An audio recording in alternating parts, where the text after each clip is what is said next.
બાપુ, એક સુંદર મજાનો ધાર્મિક અને ભક્તિમય પ્રસંગ છે. અને આ પ્રસંગમાં આજે આપણે વાત કરવી છે દુર્વાસા ઋષિનો ઇન્દ્રને શ્રાપ. એકવાર દુર્વાસા ઋષિ પોતાના શિષ્યો સાથે ભગવાન શિવને મળવા જઈ રહ્યા હતા. રસ્તામાં તેમનો સામનો દેવોના રાજા ઇન્દ્ર સાથે થયો. ઇન્દ્રે દુર્વાસા ઋષિ અને તેમના શિષ્યોને નમ્રતાથી પ્રણામ કર્યા.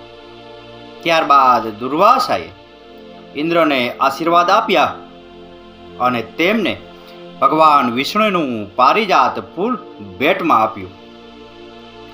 પોતાના સિંહાસન પર ગર્વથી ભરેલા ઇન્દ્રે પોતાના હાથી ઐરાવતના માથા પર ફૂલ મૂક્યું.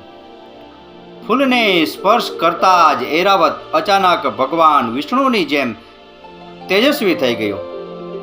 તેણે ઇન્દ્રનો ત્યાગ કર્યો અને દિવ્ય ફૂલને કચડી નાખતા જંગલમાં ભાગી ગયો. ભગવાન વિષ્ણુના દિવ્ય ફૂલ પ્રત્યે ઇન્દ્રનો અનાદર જોઈને દુર્વાસા ઋષિના ક્રોધનો પાર નહોતો. તેમણે દેવોના રાજા ઇન્દ્રને ધનલક્ષ્મીથી વંચિત રહેવાનો શ્રાપ આપ્યો.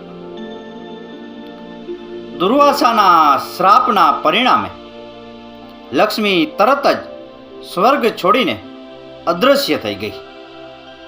લક્ષ્મીના ગયા પછી ઇન્દ્ર અને અન્ય દેવતાઓ નબળા અને કંગાળ થઈ ગયા. તેમની સંપત્તિ અદૃશ્ય થઈ ગઈ. ઇન્દ્રને શક્તિહીન જાણીને રાક્ષસોએ સ્વર્ગ પર હુમલો કર્યો. દેવતાઓને હરાવ્યા અને રાજ્ય પર પોતાનો ધ્વજ લહેરાવ્યો. પછી ઇન્દ્ર બ્રહ્મલોકમાં ગયા. તેમની સાથે દેવતાઓના ગુરુ બૃહસ્પતિ અને અન્ય દેવતાઓ પણ હતા. બ્રહ્માજીએ કહ્યું, દેવેન્દ્ર, દેવી લક્ષ્મીએ તમને ક્રોધમાં છોડી દીધા છે, કારણ કે તમે ભગવાન વિષ્ણુને ચડાવેલા ફૂલનું અપમાન કર્યું હતું.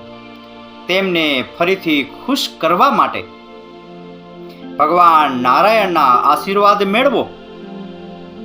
તેમના આશીર્વાદથી તમે તમારું ખોવાયેલું ગૌરવ પાછું મેળવશો. આ રીતે બ્રહ્માજીએ ઇન્દ્રને આશ્વાસન આપ્યું અને તેમને ભગવાન વિષ્ણુના વૈકુંઠ ધામમાં લઈ ગયા. ભગવાન વિષ્ણુ ત્યાં દેવી લક્ષ્મી સાથે બેઠા હતા.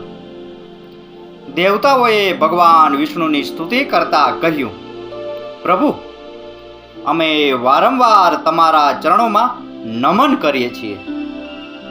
પ્રભુ, અમે જે હેતુ માટે તમારા આશ્રયમાં આવ્યા છીએ તે પૂર્ણ કરો.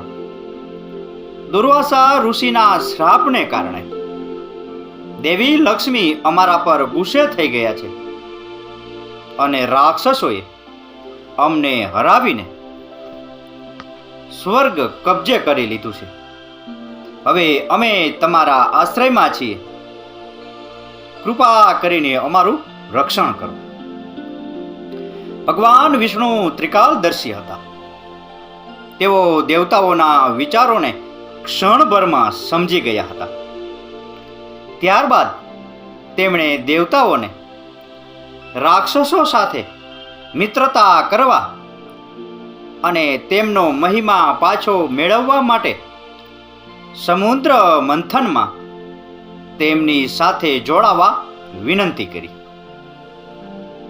તેમણે તેમને સમુદ્રના ઊંડાણમાં છુપાયેલા અમૃત અને કિંમતી રત્નોના ભંડાર વિશે જણાવ્યું અને જાહેર કર્યું કે તેમની પ્રાપ્તિથી તેમનો મહિમા પાછો આવશે. ભગવાન વિષ્ણુની સૂચના મુજબ ઇન્દ્ર સહિત બધા દેવતાઓ સંધિનો પ્રસ્તાવ લઈને રાજા બલિ પાસે ગયા અને તેમને અમૃત વિશે જણાવ્યા પછી તેમને સમુદ્ર મંથન માટે તૈયાર કર્યા. સમુદ્ર મંથન માટે મંદરાચલ પર્વતને સમુદ્રમાં સ્થાપિત કરવામાં આવ્યો અને વાસુકી સર્પને દોરડું બનાવવામાં આવ્યું. ત્યારબાદ બંને પક્ષોએ અમૃત મેળવવા માટે સમુદ્ર મંથન શરૂ કર્યું. અમૃત મેળવવાની ઈચ્છાથી બધા ખૂબ જ ઉત્સાહ અને ગતિથી મંથન કરી રહ્યા હતા. અચાનક સમુદ્રમાંથી કાલકૂટ નામનું ભયંકર ઝેર નીકળ્યું. તે ઝેરની આગ 10 દિશાઓને બાળવા લાગી. બધા જીવોમાં અરાજકતા ફેલાઈ ગઈ.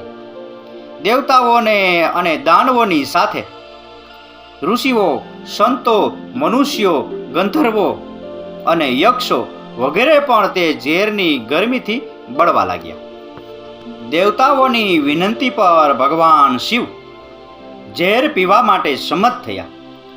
તેમણે પોતાની હથેળીમાં ભયંકર ઝેર લીધું અને ભગવાન વિષ્ણુને યાદ કરીને તે પીધું.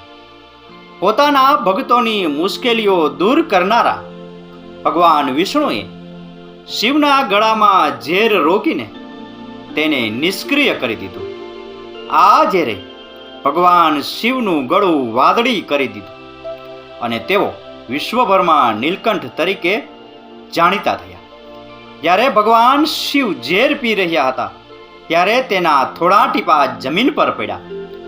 વીંછી, સાપ અને કેટલાક છોડ જેવા પ્રાણીઓએ આ ઝેર પી લીધું. આ ઝેરે તેમને ઝેરી બનાવી દીધા. જ્યારે ઝેરની અસર ઓછી થઈ ગઈ ત્યારે બધા દેવતાઓ ભગવાન શિવની જય જયકાર કરવા લાગ્યા. હલાહલ પછી કામધેનુ ગાય સમુદ્રમાંથી નીકળી. તે યજ્ઞો અને હવન માટે સામગ્રીનો સ્ત્રોત હતી અને આમ ઋષિઓ અને સંતોને ભેટ આપવામાં આવી. આગળ ઉચેશ્રવા નામનો 7 માથાવાળો ઘોડો નીકળ્યો. તે ચંદ્ર જેવો સફેદ હતો. તેની સુંદરતાથી પ્રભાવિત થઈને રાજા બલિએ તેને રાખ્યો. સમુદ્રમાંથી સફેદ રંગનો ઐરાવત હાથી પ્રગટ થયો, જેને ઇન્દ્રએ પોતાનું વાહન તરીકે લીધો. આગળ કસ્તુભ નામનો રત્ન પ્રગટ થયો, જેને ભગવાન વિષ્ણુએ સ્વીકાર કર્યો. સમુદ્ર મંથનથી કલ્પવૃક્ષ, ઈચ્છાપૂર્ણ વૃક્ષ અને અસંખ્ય સુંદર અપ્સરાઓ પણ પ્રાપ્ત થઈ. આગળ ધન અને સુખની દેવી લક્ષ્મી પ્રગટ થઈ. તે ભગવાન વિષ્ણુની શાશ્વત શક્તિ છે.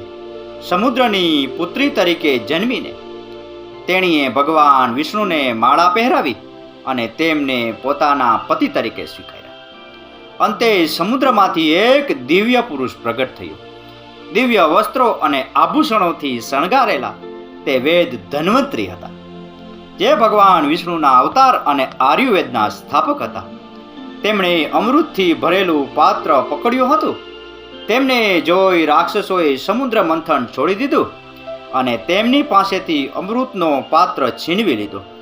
પછી ભગવાન વિષ્ણુએ મોહિનીનું રૂપ ધારણ કર્યું અને દેવતાઓને અમૃત પીવડાવ્યું. આમ બધા દેવતાઓ ધન અને અમરત્વથી ધનવાન બન્યા. તો બાપુ, આ હતો દુર્વાસા ઋષિનો ઇન્દ્રને શ્રાપ વિશેનો પ્રસંગ. આ પ્રસંગ, આ કથા, આ વાર્તા પૂરેપૂરી સાંભળી એ બદલ આપનો ખૂબ ખૂબ આભાર. આપનો દિવસ શુભ રહે. મહાદેવ.